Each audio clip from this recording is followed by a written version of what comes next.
Bab 10. Sudah siap. Bima menoleh di mana keberadaan wanita yang akan menjadi istri keduanya duduk tenang di kursi samping pengemudi. Sementara sosok yang mendapat pertanyaan menoleh menatap pria tua tidak tahu malu yang bersemangat mempersunting gadis perawan seperti dirinya. Nia sontak mendengus tidak suka. Meskipun wajah tampan Bima bisa menutupi usianya yang sudah beranjak 37 tahun lebih, tetap saja bagi seorang Nia, Bima hanyalah pria tua hidung belang, tak tahu malu, dan tak sadar umur. Harusnya Nia menikah dengan berondong saja biar awet muda. Jika menikah dengan pria di sampingnya, bisa-bisa Nia akan cepat tua. Hei, Nia tersentak saat Bima menyentuh lengannya. Nia melotot, jangan sentuh saya ya, Pak. Bukan muhrim, tandasnya tanpa menghilangkan nada sinis. Bima tersenyum tipis. Dia tidak mengambil hati. Dengan nada sinis Nia, kamu sudah siap? Tanya Bima lagi. Memangnya kalau saya tidak siap, Bapak mau antar saya pulang? Bima menggeleng acuh sebagai jawaban. Sudah tahu seperti itu, masih saja tanya. Bima ingat dengan kata-kata Nia yang mirip sekali dengan ucapan putra sulungnya malam itu. Ayo, turun. Calon anak-anakmu sudah menunggu. Bima turun dari mobil tanpa membukakan pintu untuk wanita dengan tensi darah tinggi itu. Tidak ada romantisnya. Benar-benar pria tua yang kaku seperti paku, gerutu Nia pelan. Ayo, masuk. Dari carport mereka melewati taman kecil hingga tiba di pintu utama. Bima membuka pintu rumah besarnya diikuti Nia dari belakang. Nia dibawa duduk di ruang tamu dengan kursi besar, empuk dan nyaman. Nia menatap dinding polos yang menampakkan cat krim kalem hingga tidak membuat Nia sakit mata. Dari ruang tamu, Nia dapat melihat sebuah ruang besar di mana terdapat tangga spiral yang akan membawa ke lantai atas. Di tengah ruangan besar tersebut Nia bisa melihat sofa dengan mengarah ke layar televisi. Dugaan Nia jika itu adalah ruang keluarga yang memang sengaja tidak memiliki sekat dengan ruang tamu. Dari tempatnya duduk, Nia juga melihat beberapa pintu yang entah untuk pintu apa, Nia tidak tahu. Hanya sebatas itu yang bisa diekspos dengan matanya. Selebihnya tidak terlihat karena ditutup sekat. Kamu duduk dan tunggu di sini. Saya panggilkan anak-anak dulu. Nia hanya mengangguk tanpa suara. Entah mengapa disuguhi pemandangan mewah yang memanjakan mata membuat Nia mendadak kalem. Mendadak Nia menurunkan kepalanya dan menatap ke lantai di mana kaki terbalut sepatu dengan hak tinggi terpasang di kakinya. Bukan, Nia bukan sedang melihat kakinya atau sedang gugup. Wanita yang belum genap 28 tahun itu sedang menatap lantai yang terbuat dari bahan dasar granit mahal untuk ia bayangkan berapa uang yang akan ia terima jika dapat mencungkil satu buah granit putih di kakinya. Entah sejak kapan Bima kembali. Tapi, saat Nia mendongakkan kepalanya, ia dihadapkan dengan 4 pasang mata yang membuat Nia mendadak membeku. Ditatapnya 3 laki-laki muda yang berjejer di samping Bima. Nia mendadak berdiri ketika mengenali salah satu dari 3 laki-laki di depannya. Kamu, tunjuk Nia dengan mata terbelalak. Sementara orang yang ditunjuk juga tidak kalah terkejut. Tante, ngapain di rumah G? Aku mau minta sumbangan atau ganti rugi biaya makan waktu itu. Arga jelas aneh dengan kehadiran perempuan yang ia ikuti seharian penuh beberapa hari yang lalu. Perempuan yang tampak jutek dan keras tapi sebenarnya memiliki hati yang baik. Itu menurut penilaian sesaat Arga. Entah untuk sifat aslinya ia juga tidak tahu. Sembarangan sumbangan. Walaupun saya ini punya utang sama rentenir gara-gara mantan cowok saya yang jelek, udik, hidup itu, saya juga tidak sudi mengemis, cetus Nia dengan wajah sinisnya. Tidak ada jaimnya untuk menjaga sikap. Idih, sensian. Orang cuma tanya basa-basi doang. Sahut Arga. Segera setelah itu ia mendudukkan dirinya di sofa yang terdapat di ruang tamu. Jadi, ini calon istri papa yang baru. Arga menatap papanya yang memiliki wajah tenang. Bima mengangguk sebagai jawabannya. Kalian sudah kenal. Bima menatap Arga dan Nia secara bergantian. Menunggu jawaban apa yang akan disampaikan putranya ini. Kenal, sih enggak. Tapi, cuma tahu nama dan pernah sekali ketemu. Ketemu di mana? Bima menatap lekat putra sulungnya. Di tempat makan, bohong Arga dengan wajah Kalemnya, membuat Nia mendengkus. Tempat tawuran, si iya, batin Nia berujar sinis. Baiklah, Papa bawa Tante Nia ke sini buat kenalin sama kalian. Sebentar lagi dia akan menjadi mama baru kalian dan mengurus kalian. Cilo dan Kelo menatap Nia dari atas ke bawah. Berulang kali hingga membuat Nia gemas ingin sekali mencolok mata anak-anak itu dengan telunjuknya. Jika tidak ingat sedang ada Arga dan Bima, Nia pasti sudah melakukannya. Belum apa-apa sifat psycho dalam dirinya mendadak keluar. Terus Mama, tentu saja yang dimaksud oleh Cilo adalah Mama kandung mereka yang sedang berada di lantai atas. Mama Hera. Mama Hera akan tetap menjadi mama kalian. Sekarang kenalan dulu sama Tante Nia, ujar Bima pada kedua anaknya. Kakak, jangan Tante, ujar Nia tidak terima. Kenalin, Arkelo, anak Papa Bima yang paling ganteng. Kelo lebih dulu memperkenalkan diri. Bungsu dari 3 saudara ini memang yang paling narsis di antara ketiga kakaknya. Kak Nia, balas Nia mengulurkan tangannya. Cilo, kini bergantian Cilo yang memperkenalkan diri. Aku tidak perlu kenalan, kan, Pa? Timpal Arga, tanpa bangun dari tempat duduknya. Bima menggeleng sebagai jawaban. Kalau sudah kenal, tidak usah kenalan lagi. Bima kemudian menatap Nia. Ayo, saya bawa ke atas ketemu istri pertama saya, ajaknya, membuat Nia mendadak kaku. Nia sedang membayangkan hal apa yang akan ia dapatkan setelah bertemu dengan istri pertama Bima. Lampu hias, buku, tamparan, pukulan, atau mungkin saja pisau tajam. Membayangkannya saja Nia sudah lemas. Bayangan memang tidak selalu terjadi. Apa yang ditakuti belum tentu terjadi. Terbukti dengan Hera, istri pertama Bima, yang menyambutnya dengan tangan terbuka. Nia bahkan tidak bisa membalas senyum tulus wanita itu saat suaminya sendiri membawa perempuan baru yang dikenalkan sebagai calon istri. Gila, batin Nia mengumpat. Hati istri mana yang rela dimadu? Nia tidak habis pikir dengan jalan pikiran orang kaya seperti mereka ini. Kalau itu terjadi pada diri Nia, mungkin ia sudah meraung menangis sambil menyumpah serapah suami dan madunya.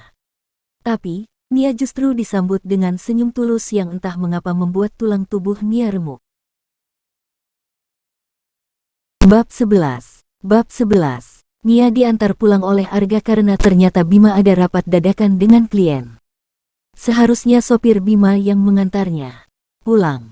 Namun, entah mengapa putra sulung dari Bima Sanjaya lah yang mengambil alih tugasnya. Selama di rumah besar tersebut entah mengapa, Nia merasa kurang nyaman. Perempuan yang masih menyandang status sebagai single perawan itu merasa jika lantai granit mahal yang ia pijak di rumah besar tersebut berubah menjadi duri. Sangat membuatnya tidak nyaman. Namun, pria yang membawanya datang ke rumah tersebut justru pura-pura tidak mengetahui keengganan Nia berada di sana. Kamu punya rencana buat gagalin pernikahan saya dan ayah kamu. Nia menatap pemuda yang duduk di sampingnya. Dengan tatapan bertanya. Matanya berbinar penuh harap agar Arga mau membantunya untuk bisa membatalkan pernikahannya. Dengan bapaknya itu, membayangkannya saja Nia sudah mulai kesal. Bayangkan Nia yang masih single perawan dan masih unyu ternyata harus menikah dengan pria yang sudah memiliki anak yang sudah beranjak dewasa. Enggak, Arga menggeleng santai. Ngapain aku batalin pernikahan tante sama papa? Memangnya aku kurang kerjaan apa? Lanjutnya. Kamu itu panggil kakak. Jangan, tante, protes Nia. Ingin sekali rasanya ia mencubit lengan Arga. Kamu enggak takut dapat ibu tiri? Tanyanya. Arga menggeleng. Takut kenapa? Ibu tiri itu jahat, loh. Bisa saja, kan aku nanti menyiksa kalian dan tidak memberi kalian makan. Nia mencoba untuk menakuti bocah di depannya yang sialnya tidak merasa takut tapi justru tertawa. Tante yakin mau menyiksa kami. Sebelum tante siksa kami yang lebih dulu siksa tante. Sontak saja Nia mencubit lengan Arga dengan kuat. Ditatapnya pemuda yang tengah meringis kesakitan. Beruntung sedang di lampu merah. Jika tidak, maka akan lain lagi ceritanya. Tante KDPT sama aku. Apa itu KDPT? Nia menatap bingung pada apa yang dikatakan Arga.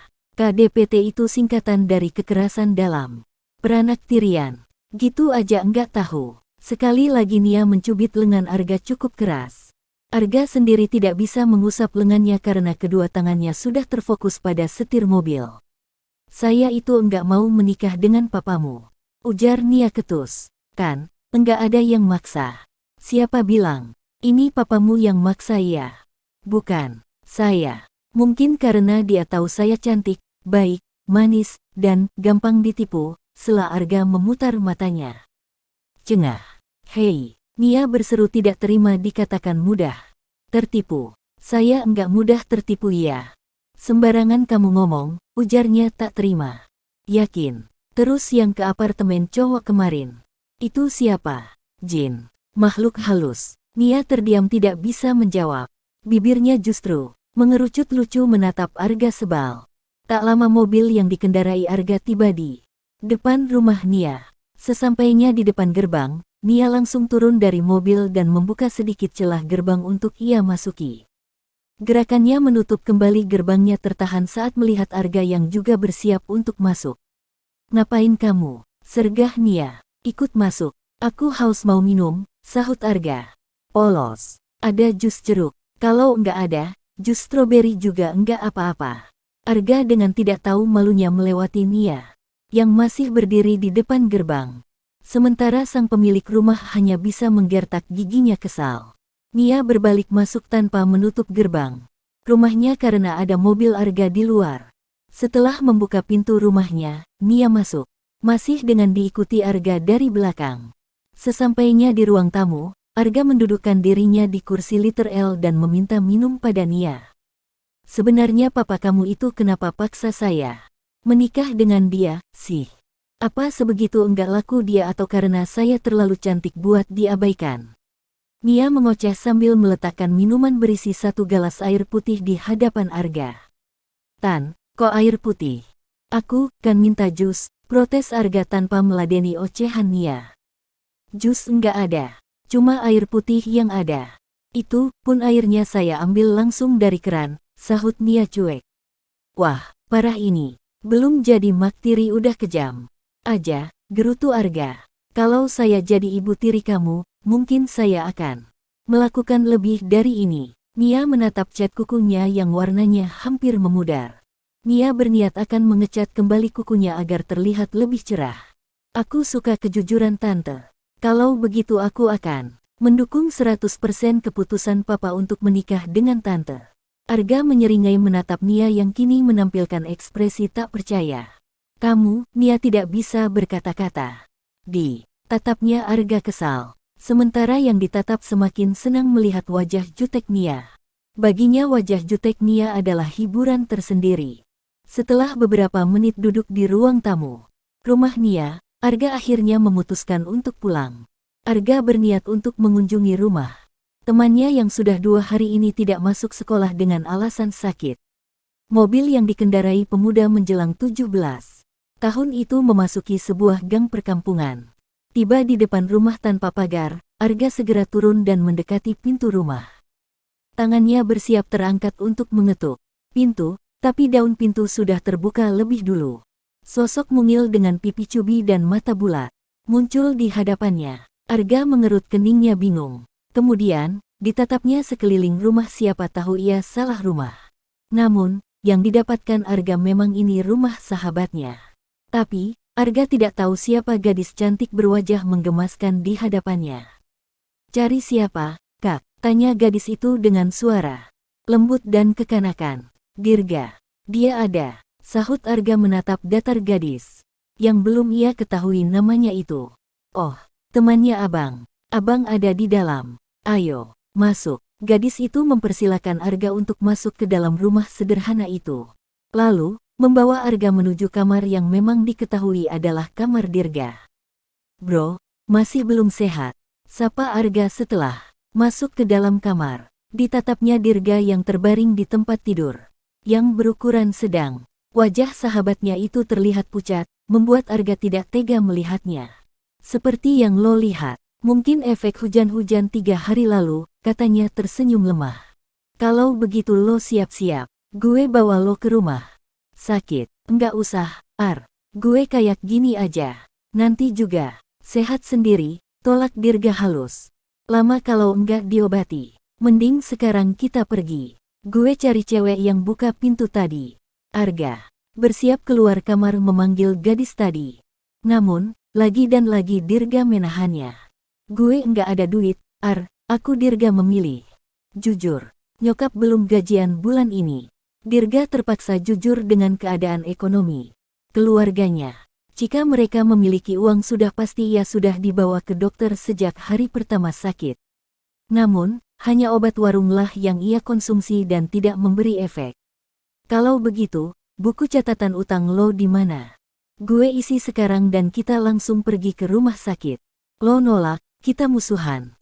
Arga dengan cepat mendekati tumpukan buku di meja kecil dalam kamar Dirga dan mencari buku yang sudah tampak familiar di matanya. Arga langsung membuka buku tersebut dan mencatat nominal 1 juta di buku. 1 juta tentunya tidak hanya untuk berobat ke dokter, membeli vitamin, dan juga kebutuhan Dirga yang lain. Hal yang biasa ia lakukan jika Dirga menolak pemberiannya, maka Arga akan mencatat uang yang dipinjam dalam buku catatan utang yang akan Dirga bayar saat ia sukses nanti. Sesuai dengan perjanjian mereka,